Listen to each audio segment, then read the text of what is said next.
Morning. আমরা চলে এসেছি এখন ডুয়ার্সের আমরা এখন বক্সা জয়ন্তী যে রিজার্ভ ফরেস্ট তার মধ্যেখানে যে জয়ন্তী নদী তার ঠিক সামনেই আমরা দাঁড়িয়ে আছি।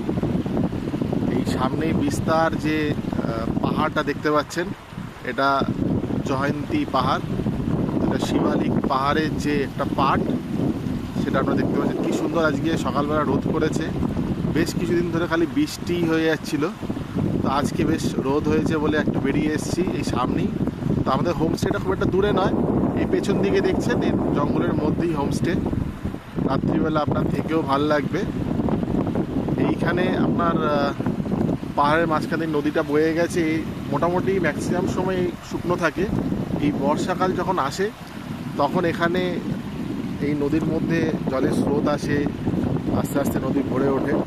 এবং দেখতে পাচ্ছেন চারদিকে এই যে কাঠের টুকরো পড়ে আছে, এগুলো সবই হচ্ছে গিয়ে নদী যখন আর কি ফুল স্রোতে চলে তখন আর কি এর মধ্যে এই কাঠের টুকরো এই ধরনের জিনিসপত্র ভেসে ভেসে আসে, আর সেটাই এখানে থেকে যায়। এবং পাথর দেখতে পাচ্ছেন, অনেক রকমের পাথর, এখানে বিভিন্ন রকমের পাথর জমে জমে এই জায়গাটা তৈরি হয়েছে।